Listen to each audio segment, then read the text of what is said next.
Welcome to Daily Zohar. Guys, I don't hear from you. I want to hear from you. Questions, remarks, requests, rabbigaon@gmail.com. Please, it will help us become better. We strive to become better. We want to have excellence in Torah. The Zohar says, Rabbi Elazar commented on the parasha of the menorah.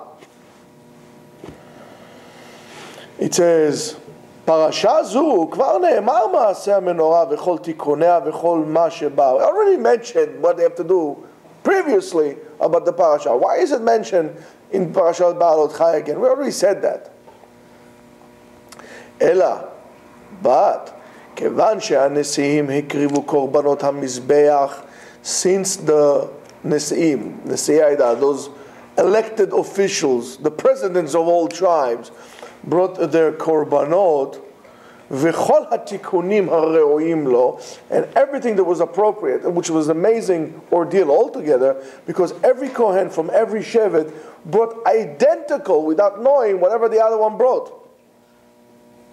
Karat kesef achad, mishkala, and so, I mean, it was to show you the beauty of things when you elevate yourself in kedusha.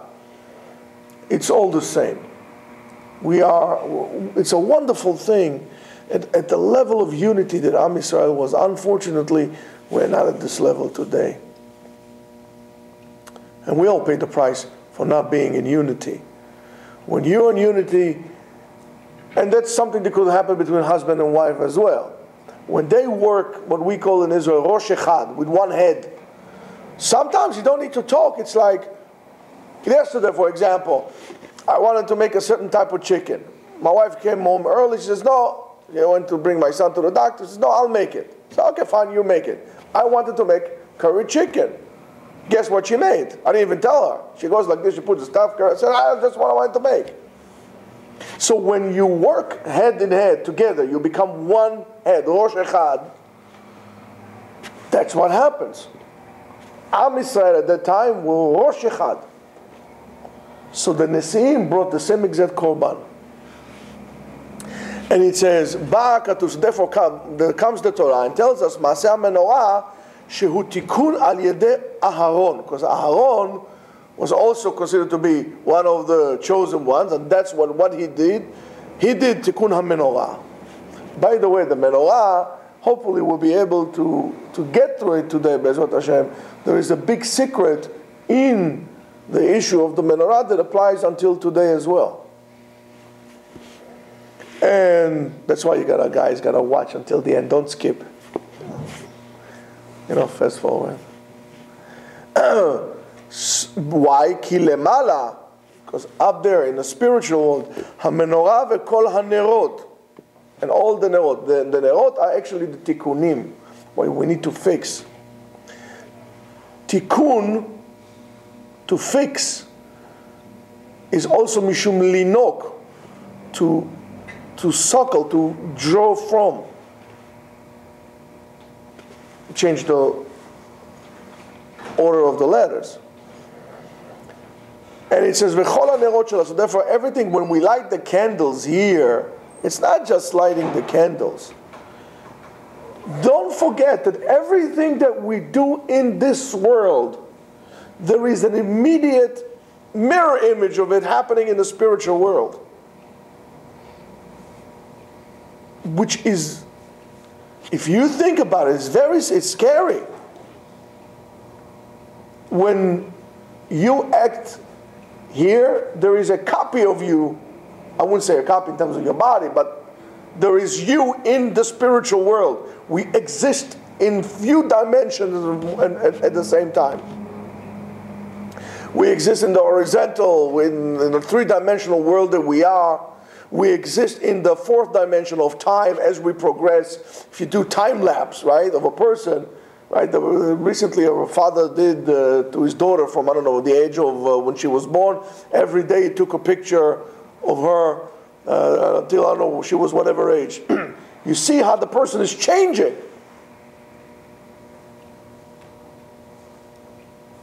So we do exist. That we we don't see the change is because we see the person every day. We have a frame at a time. But we do live in this dimension of time as well, the fourth dimension. And then the fifth dimension is the age of Aquarius. No, the fifth dimension is, of course, the spiritual dimension, and which we exist in that as well.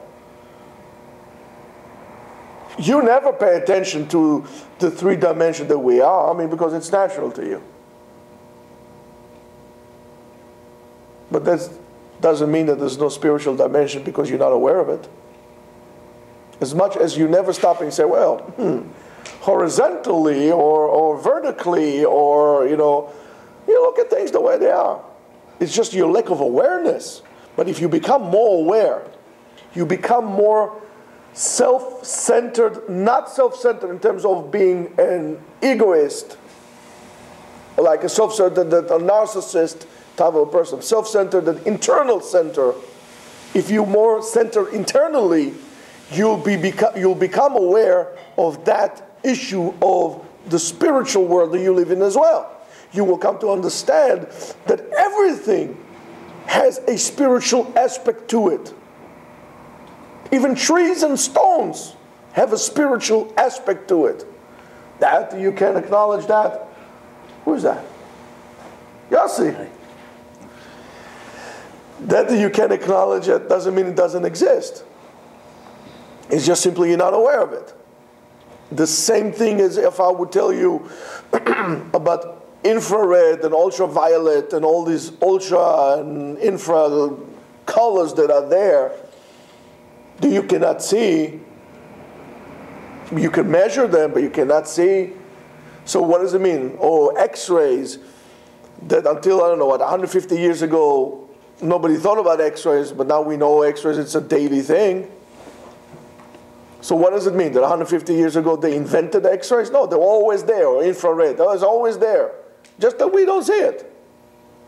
We didn't measure it. The same thing to your spiritual world. You need to understand that. We are constantly moving also in the spiritual dimension all the time. That's why it's important to acknowledge that, because otherwise you will become blind. Spiritually blind. If I would remove one of your or your ability to interact in a three-dimensional world, you'll basically be blind. So you're spiritually blind. So when we do the tikkun, when a person, for example, does tshuva, is there somewhere along the line he became aware of something greater than him. He became aware of a spiritual dimension. There's like this little opening that was open to him, and he says, oh my goodness, what does it mean? It will be like, for example, the famous story about let's say an ant that lives, or a creature that lives in a two-dimensional world. It only has this way or that way. It doesn't have vertical. I live in a three-dimensional world. So as long as I did not show myself or reveal myself to that creature in its two-dimensional world, I don't exist. Doesn't mean I don't exist. Just to that animal I don't exist because I don't show myself in that dimension. All of a sudden that I appear in that dimension, I came out of nowhere. So is anything else spiritual to us. All of a sudden, I just came out of nowhere. And all of a sudden, you realize that you have a neshama. All of a sudden, you felt this thing in you. Means that there was like a little opening, a little, like a curtain that was removed. You got to peep into the spiritual world. That they gave you a certain feeling. And if you don't know what I'm talking about, wait until you have your first child. And you see your first child for the first time. When you see your child for the first time, you get a glimpse of the spiritual world. Because all of a sudden you feel this like overwhelming feeling of overwhelming. You might even come to tears regardless of how tough you are. Those who don't feel that sensation when they see their child for the first time in their lives, it's not that they're tough, they're just completely not spiritual. You're allowed to have this feeling of spiritual overwhelming, as long as you're aware of it, that comes out, Sometimes you would interpret it as being a wussy or being a too feminine or whatever it is you are. You're not. You're just becoming, you got a glimpse of the spiritual. That is something that you feel all the time, for example, at least for me when I learn Torah. Regardless of what happens in my life, sometimes a lot of things happen that I don't want to happen. I come here, start to learn. This is like I'm in a different world. Because this is a spiritual experience. Learning is a spiritual experience. If we make it technical and we don't feel it, that does not mean that it is not spiritual. It means that we're not doing the right thing. That's called tikkun. I'm realizing that I need to be yonek. Draw something from the other place. I get my juice from the spiritual world, not from this world here. And that's the exercise we did yesterday. In our world, the sensation of balance is based on what we see in front of us. Once you close your eyes and you try to, for example, stand on one leg, you're going to be a little bit off. You will not have a problem staying on one leg with your eyes open. Try to close your eyes, you'll fall. That's the internal balance that we don't have. So the tikkun is realizing where I'm yonek from, where I'm drawing the stuff. I'm fixing things up, not only fixing things. Not everything is broken. I'm connecting things, putting together, becoming more aware. So when a person does a tikkun, he becomes aware that he did something wrong, and he needs to get again, let's use the word juice from somewhere, from a different source. It's like right now I was using a creek or water source that was polluted. I realized that, let's say, mercury is not good. I need to go to a better water source, a cleaner water source, or to use filters. So what Aharon was doing was lighting the menorah. And every time they light the candles, it's tikkun. It's a fix-up of something. It's like we are doing something. We're bringing down something. And we'll see what it is. And they already said that Kama Aaron, so Aaron came and he brings the light on. He sheds the light on everything, right? Because that's the candles he puts on the menorah. That brings the light on everything through the menorah. And it says, come and see. The Mizbeach, the altar, 12 nisiim ayu lechoncho uletakno. 12, call them presidents, came to inaugurate the Mizbeach, the altar. And we already said that there were 12 tribes. 4, right? And we have 4 wings, with 12 tribes, 4 different directions of the earth. And Arba Galim, and every degel, every flag, there were 3 tribes. This was one flag, this flag, and so on. V'kulam yachad ayu 12, and together they were all 12. So we divided into 4 Galim. Each Shevet has his own degel, but then we grouped them 3, 3, 3, and 3. So together is 12 to correspond with the 4 directions of the earth, which is very interesting. Reminds you always on the shaking of the lulav for the 4 directions. That's the difference, by the way. We have the 4 direction, and we have up, and we have down, to represent the 6 angles of everything natural in the world, right? Everything that is man-made in this world has 6 sides to it. 1, 2, 3, 4, 5, 6. Anything that is square. In nature, There's hardly any square shapes. Everything is naturally round. So we shake the lulav to the 4 directions. Here too. The 4 directions were almost like lehavdil. Don't get me wrong. I'm not turning New Age on you. Like the medicine wheel that represents the 4 directions of the earth. And it says here, Ve'akol ke'en shelemala.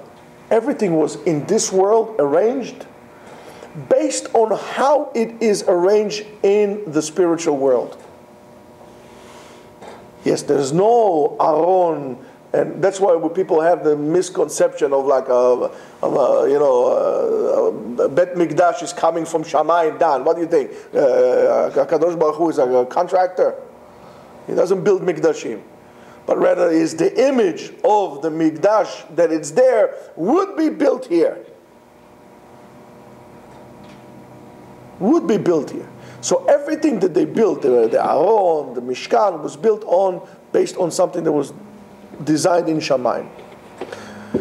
Ve'amenorah, and the candelabra, the menorah, nitmana b'sheva nirot, was 7 candles, not 6. 7 candles. 7 represents the what? 7 heavens. The spiritual world. 6 is all in the physical world. 7 represents spiritual, a complete action. And 8th is above. That's what we do milah on 8th day. Sheva, 7 represents a complete entity. Shiva Yamim, and so on and so forth. Shiva Nikiyim, everything else that is on a cycle of 7. And therefore, that needs to be lit by a Kohen, Ke'en Shelemal, because the same thing happens in Shamayim. V'amenorah al ot omedet, uvenes na'ased, and the menorah is being made by a miracle, because they basically throw the gold in, and which is, if you think about it, it's quite miraculous by itself, because gold is very heavy, and it has to be from pure gold, and it's pretty big, and it's quite miraculous to have the menorah standing like this without breaking, because gold is soft and it will fall down. It stands in a miracle. The whole existence of the menorah is a miracle. Think about it. You know how heavy this thing is? Like 100 kilos. It's a heavy-duty thing.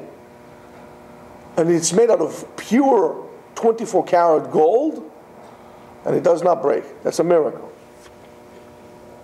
And we already said in the menorah, the Mizbech HaPnimi, the menorah, they stand together, l'simchat hakol, to rejoice, for the rejoicing of all. Because it says, shemen uktoret yesamach lev. Shemen, oil, ktoret, incense, yesamach lev, will make a person rejoice. Now, here we're starting into the secret. Sheshemen is the menorah. Ktoret is the inner mizbeach, inner altar, which to bring the incense on it. And we already said previously on Daily Zohar, Kishnei mizbachot, the 2 altars, hayu echad pnimi, the one entered, there is altar of all, which is the mizbeach haktoret, v'zeh omed l'simcha, and that stands there for joy, that causes joy. Ve'echad bachutz, which one? The outside one, the big one. Le'akriv et hakorbanot, to bring the sacrifice. U'mimizbeach hapnimi, and from the inner mizbeach, the shefa, the abundance, goes out to the outer mizbeach. That's why they're kind of aligned. If you put the mizbeach here, the doors of the mizbeach, the arrangement, it draws the shefa, the abundance, from the small one, from the ktoret to that. Well, you get from here something great. And whoever knows and would look, would know. HaChochma Elyonah, the great wisdom. Shesod HaDavar is Shem Amonai, Adonut, and Shem Yud Ke Vav Ke. Shem Amonai goes on the outside Mizbeach. Shem Havaya, the Yud Kei Vav Kei, goes on the inner Mizbeach, the interaction. That's why if you look over here, they have the Yud Kei Vav Kei, B'milui Maleh. One interacts with the other. You see, like they have it... There. Where? I can't see so far. Yeah, over there, but really in the Sidurim it will be like, yeah. The Yud will go, the Aleph will go, the He will go, the Dalet will go, the Vav will go, and so on and so forth. It becomes one long word. That is the Yichud Shalem. Taking the Midat Adin and mixing it with Midat Rachamim together. Mizbeach, Mizbeach. What gives it the Shefa? The Rachamim. Ve'al ken, lo nikrav Ktoret, that's why the Ktoret could not be brought, Ela, b'sha'ah shenimtza shemen. Only when there is oil. There's no oil. There's no Ktoret.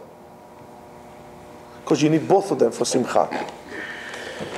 And it says, I found in the book of Shlomo HaMelech, Shektoret hi lesimcha, le'avir ha'magefa. If there is a magefa, if there is a plague or something, the Ktoret brings that, make it go away, cleanses the area.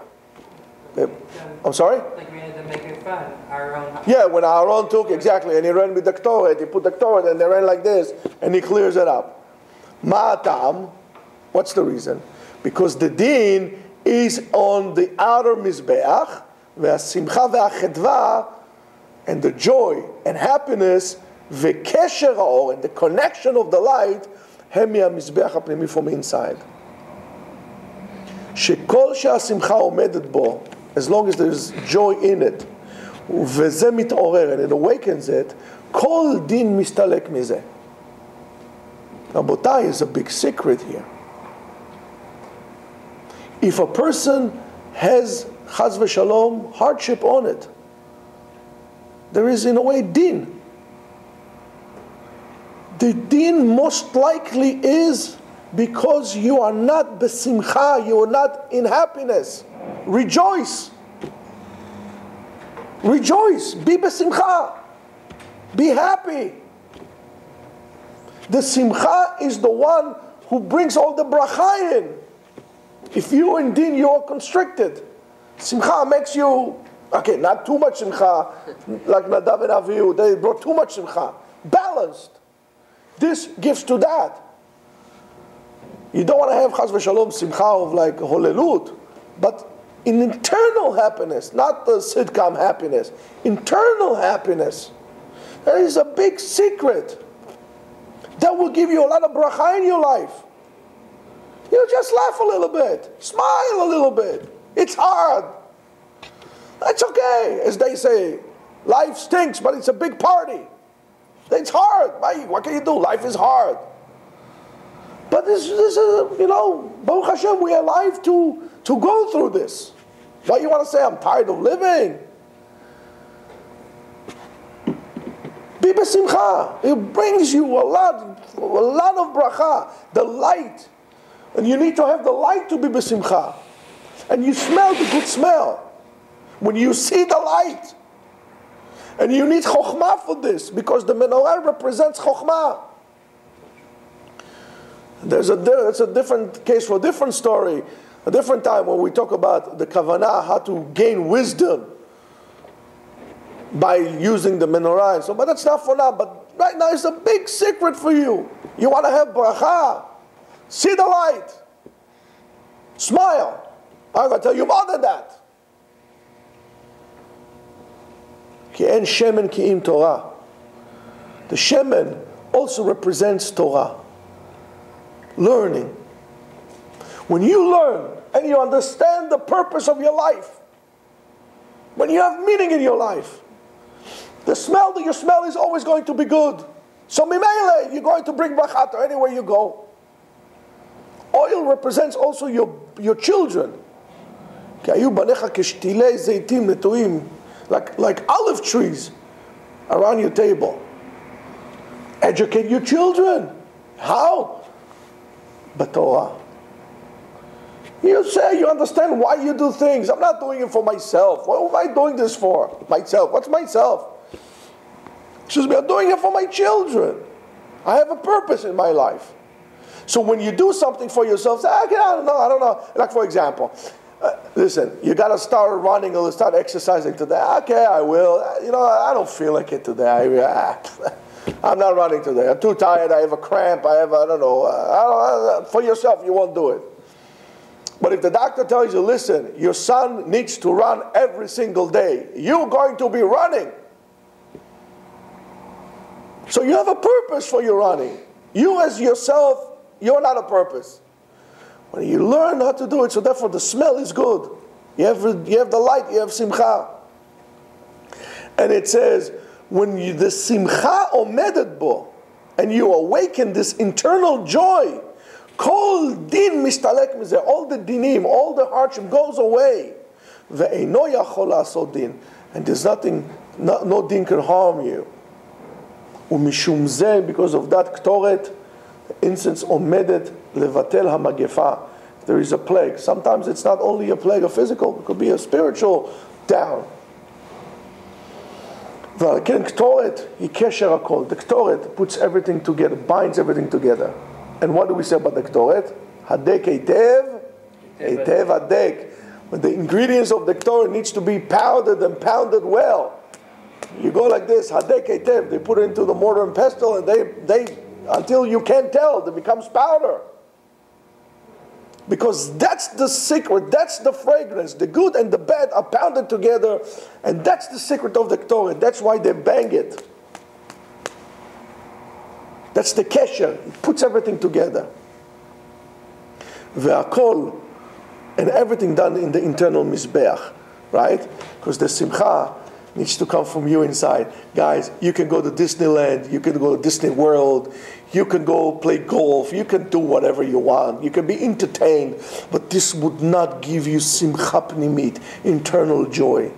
Internal joy, you are the mikdash, you are the person, you are the temple. Where is your mizbeach pnimi? Where is the light that shines inside of you that scares away the darkness? Where is the fragrance of a meaning in your life that puts everything together, your good and the bad, for something else or something greater than you, to push away, to do, to act? Where is this thing inside of you? Otherwise it's just dinim. Otherwise just another day to get up in the morning. This doesn't work like that. And it says, Ashrehem Israel, lucky you are Am Israel, ba'olam hazeh, in this world, u'ba'olam haba, and in the other world. Because the pasuk says, Vayomer li, and he said to me, Avdi ata, you are my slave, you are my servant. Israel, asher bach et pa'ar, in which with you I would crown myself. Oh, you'll be my pride and joy. That's why I keep telling you all the time, in order for HaKadosh Baruch Hu to call you, you are my servant, you need to see yourself also as a servant of God. That's why you need to have a meaning in your life. You have to ask yourself, what have I done for Him lately? What is in my action today that was geared towards HaKadosh Baruch Hu, that was dedicated to HaKadosh Baruch Hu, to make me into a better servant? When you do that, HaKadosh Baruch Hu would say, he's my boy, he's my servant, he is my pride and joy. Yiratzon, that we all going to be entitled to be Avdei Hashem, servants of Hashem, B'simchat olam, and our internal joy should remove kol dinim v'chol magafa me'alenu, from us, from kol Am Yisrael, and from the rest of the world. Amen. Amen.